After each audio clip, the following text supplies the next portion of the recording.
Hey, welcome back to Found in AI. I'm Cassie Clark, a fractional content strategist, AI search optimization expert, and the host of this show, Found in AI, where we figure out GEO, AEO, and AI search together so we don't get lost in this wild new wave of how people are actually finding information.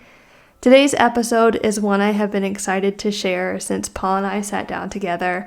I sat down with Paul Rowe. He is the founder and Chief Generative Engine Officer at NeuralabX. That is a real title now. Paul has been studying GEO since June of 2024. This is right after the Princeton GEO study dropped. I will link to that in the show notes. If you have not read it, I encourage you to do so. It is a fascinating read. But in this episode, Paul and I get into knowledge graph enrichment and what that actually means in a GEO context, not the old SEO definition that you're used to. Now, we also talk about the live AI citation benchmark test that Paul runs across ChatGPT, Copilot, Perplexity, and Google AI mode. And he tells us that doing this kind of original research is one of the fastest ways to get AI engines to start noticing you and treating your brand like a trusted source. We also talk about recency, and we get into the GEO is SEO debate that Google and half of LinkedIn keep discussing. Paul and I both think that's maybe half true, but grab your coffee and your notebook, whatever you need. You're going to want to take notes on this one. Let's get into it.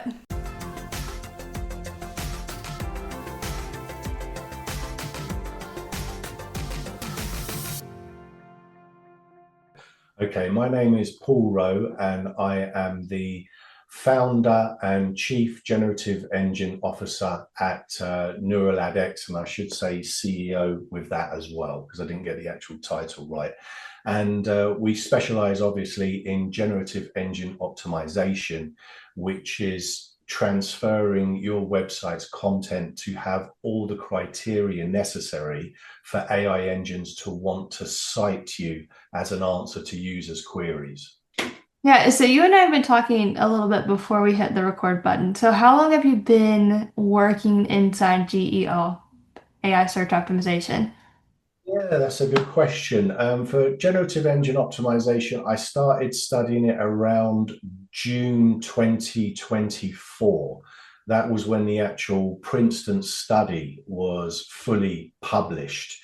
And so from that point, once I found out all of that information, it really ignited a light bulb in my mind. And I thought, wow, this is revolutionary. This is something that I need to look into and study and potentially move forward with in regards to a career, because the gigantic scale of what that represents shook me. And so that's what really sort of drew me to GEO. Yeah, so we were also talking about knowledge graph enrichment. Now, if anyone has been in SEO for a while, knowledge graph is not a new term, but when it comes to GEO, can you explain what that means? Yeah, sure. It's excuse me. So knowledge graph enrichment is effectively when you are putting new information into the knowledge graph. So as from my side of things, trying to do it with my organization, I've done it by doing live screen recording testing. So you can imagine for a particular prompt, let's say, what is the cost of generative engine optimization in the UK?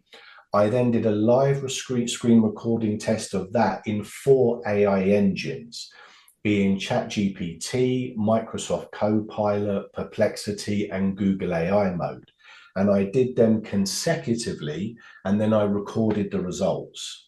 So then obviously by doing this by video, I then put it on YouTube, I then put it on my website with transcripts. This is new information that Google's receiving of somebody actually doing live testing and recording the results. So you've now given a new piece of knowledge enrichment to the knowledge graph that Google has. So that's one kind of methodology that I've employed in order to achieve knowledge graph enrichment. And also by doing that, you are getting the attention of Google. because it's looking for specific, unique, original content. And so if nobody else has done this before, and you're now providing this type of content, Google goes, this particular organization is providing knowledge graph enrichment. We want to crawl their site more often, and it helps give you a bit more authority as well. So it's a particular tactic that I've used in order to get my company more pronounced in the kind of understanding of Google, if you will, how they perceive me, how the algorithms look at our organization. And so that's the kind of strategy that I employed there. And then I thought to myself, well, what can I do next? Okay, I've done live screen recordings. How else can I contribute to knowledge graph enrichment? And so I did my research and I thought, well, is there any AI citation benchmark studies? And so I looked on the knowledge graph, i.e. all the information that's out there on Google, and there was nothing at all. So I then found an AI citation tracking software that had very strong credibility and respect in the industry, which was Otterly AI. I jumped on board with them. I then researched the top 5 organizations in my industry in the UK. And then I put them in the software and also added my organization, NeuralabX Limited, so we could test that with all encompassed, the top 6, these particular 6 organizations, who is having the most citation dominance. And so for the last 2 and a bit months, I've been running that AI citation benchmark testing, and I will continue to do so. But again, while this is important, this is another area of knowledge that hasn't been presented to Google before. So once again, this particular source, NeuralabX Limited, is providing new information for Google. So it's like, wow, these guys, in terms of GEO, they're providing golden nuggets. We're going to keep going to that site and seeing what's happening there with their evolutions, because that's constantly enriching our knowledge graph. So that's the kind of explanation, or the best way I see to put it in real world terms, of knowledge graph enrichment. And I can say from that definitely that it has proved dividends, because if you type in search queries like generative engine optimizations companies in the UK that provide real world proof, we will come up as the #1 surfaced citation, because obviously we're providing factual evidence of delivering that. So it's a very, very powerful technique to employ for clients, and that's what I do with my clients. And that's why specifically I like dealing with organizations that are service-based industries, because then I can do case studies and present that information to Google and enrich the knowledge graph alignment, and then get that company highlighted to the Google algorithms, or I should say the AI engine algorithms. So you are doing your own research, and like I've seen a ton of other people who have been testing out GEO, SEO even. Hey, if you want, more recognition within these engines, you need your own research. Now, if I'm sitting here and I'm listening to this conversation, and I'm in an industry where research is common, so like a CRM industry or something where they're doing like state of marketing or state of customer service, and I'm thinking, oh gosh, what new can I give? What would you suggest? Do it anyway and just have that out there so that the knowledge graph at least sees you doing something? Well, I think in essence, the simplest thing to do, and that makes the most sense, is ask the knowledge graph. Because if you think about it, the Google algorithm itself, it obviously has all the information up to this point in time. So if you have a particular strategy where you're thinking, okay, maybe for this client, I want to, have them participate in knowledge graph enrichment. They're in, say, for example, the plumbing industry. Has there been any case studies and evidence of a video showing a live installation and showing problems that they've overcome, and then completing the job, and then the customer being happy, and images to back it up. So you've got different evidence forms, you've got videos, you've got images, you've got maybe a customer review of all that one specific job. Ask Google, has that been presented before? If it has, obviously it will search the case and reference it to you. If it hasn't, it won't be there. So then you realize there's a gap for new knowledge graph enrichment to take place. So that's effectively what I did. And so that's how I learned. So you're using the existing knowledge graph to ascertain what knowledge is not in that knowledge graph. What other source can we use? It's kind of like teaching in public. That's how I think about it when you're like record everything, and then just post it for the world to see. That's how I'm thinking about it when you say that. Yeah, but it's also it's very clever because it aligns with how the AI engines like the content to be, because they want unique, original, trustworthy content. So when you are doing a video, you've got the face of the person, you've got the organic conversation exchange, you've got the footage of what's happening, then you have the transcript explaining everything, then you've got images. So you've got multimodal content as well that AI engines love. So in every facet that they're trained to look for to give content priority, you're providing it. Plus, you've got the rich new data. So it's everything that you could possibly do to win in generative engine optimization, you are doing by following that practice. And then you So just repurpose it for the channels that matter. So exactly. LinkedIn, your blog, Reddit, X, wherever those engines are looking, just stick it on there. Mm-hmm. And the important thing to do when you do that is make sure you always do reattribution, because in generative engine optimization, that's a very important thing. And people can leave that out. They'll just do a post on a social media site and they think that's enough. But then how does the AI engine know where that information of that post derived from? You have to provide a primary source link back to your website. So then the AI engine can trail it back to your website and go, it's this website that's provided the source of this content. I'll remember this website. It's got authority. If that link back to the primary source is, how can the AI engine know where it come from? And also AI engines will only quote content that derives from a website page.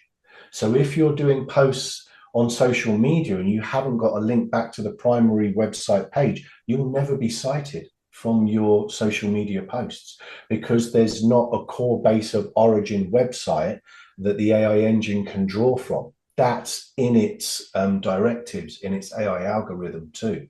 So that's another massive key bit of information that has to be known, because you're losing attribution.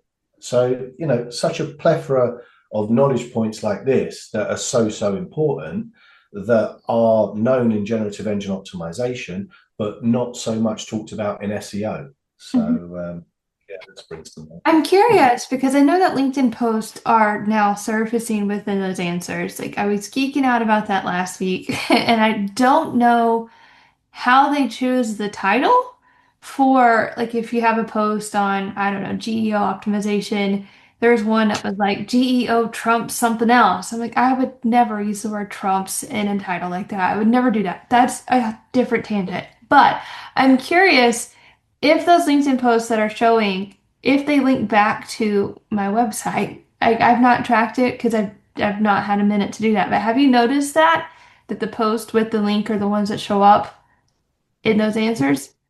I haven't chased that up specifically, just because, as you can imagine, with what we do, there's so many other thousands So of links. many. Yes. What I do know is that's the core understanding of the root directives in the AI algorithms, Mhm. that only cite content that is linked back to a web page. They won't just cite it because it's on a social media platform, because they need to make sure it's from a trusted source. Because you see what I mean? Somebody can just set up a company website page and post things. How do they know that that company is actually registered, that it's authentic, that it's not a criminal entity?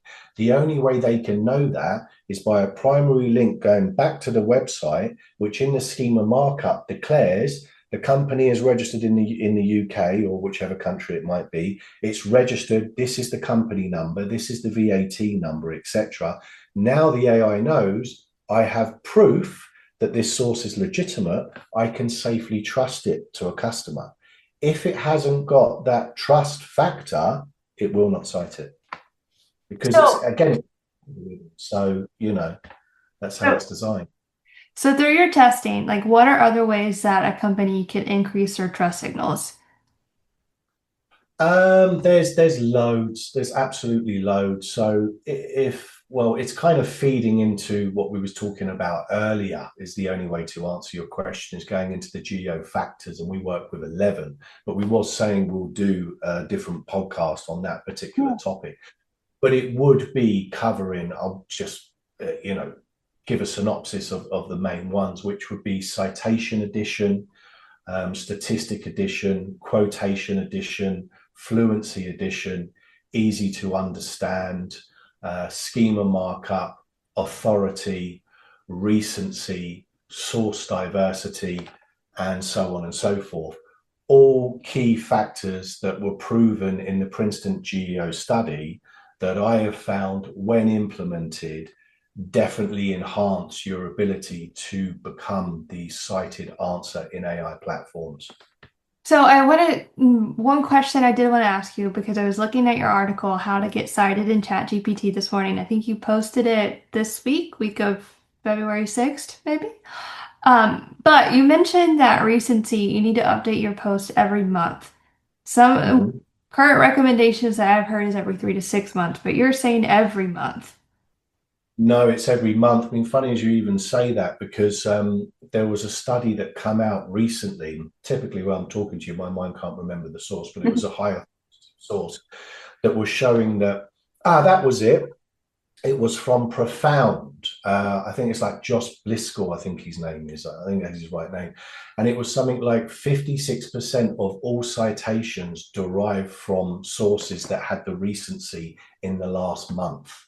Then 76% of all sources cited had the recency of 3 months. So you see 3/4 of all citations are happening within the first 2 months of recency, and 56% being in the first month. So basically what it's showing you is recency is huge.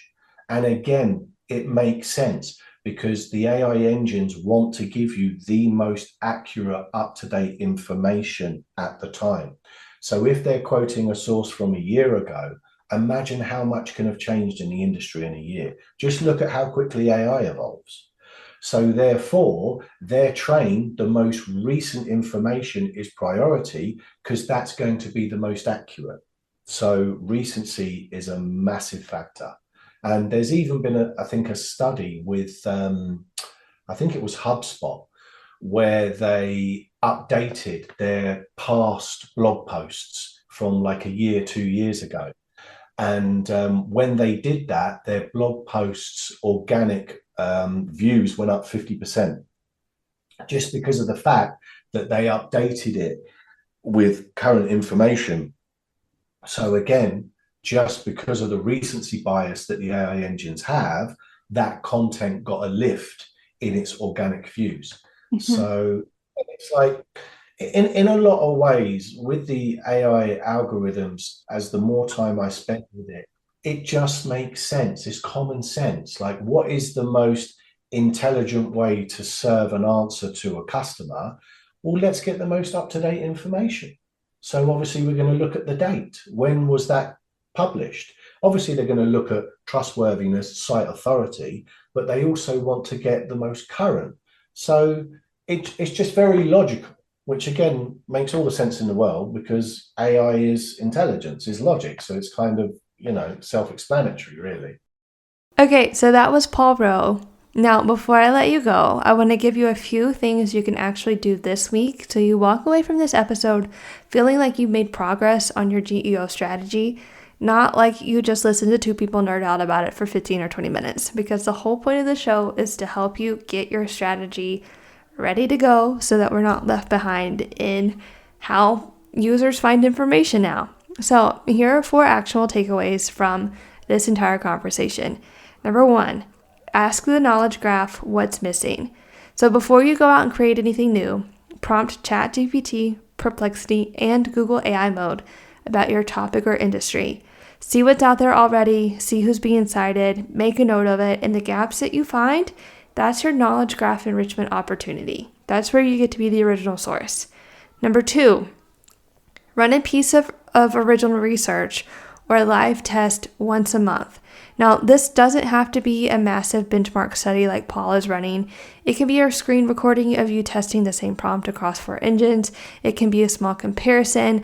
Whatever it is, it could be something else completely. But whatever it is, document it, publish it on your website with a transcript, and then repurpose that everywhere.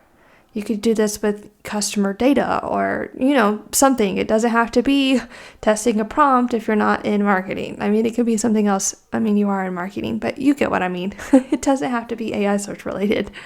Number 3, when you do repurpose, link back to the primary source on your website. Paul and I talked about this, and yes, social posts can absolutely show up in AI answers on their own.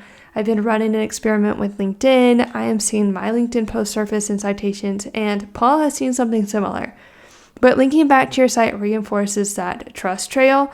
It tells the engines, hey, this content has a verified home. It lives here. This one's mine. It's a signal strengthener, not a gatekeeper. So do that anyway, but even if you forget, it's fine because it will still reference it. It's just always good to link back. Number 4, audit one ranking page and actually update it. I know I talk about this one all the time, but this one is so important. I'm not talking about just going in there and changing a date and not just changing one sentence and calling it done. I mean a real update. So new data, new examples, a new section, fresh content, the FSA framework. Paul and I both agreed on this. Recency is doing a lot of heavy lifting in these AI citations, more than almost anything else right now. I think I saw a stat that content decay happens it was 2 different ones. So like 47 days, and then it disappears. And then I saw another one that was like half of that. So content is decaying pretty quickly. And a profound study that Paul referenced, where 56% of citations come from sources updated within the last month, that means something. So pick one page this week and update it like you mean it. That's it, 4 things, and they all follow the FSA framework, or freshness, structure, and authority. If you are new here and are unsure what the FSA framework is, I will drop a link to some resources below in the show notes. Do those 4 things and you are already ahead of probably 90%. That's a guesstimate. Probably 90% of the brands out there are still wondering if GEO is real. They are out there. I'm seeing it every day. But if you want help running an AI visibility audit before you start making changes, you know where to find me. Head over to CassieClarkMarketing.com. The link is in the show notes. All right, that's it for me. Until next time, stay visible.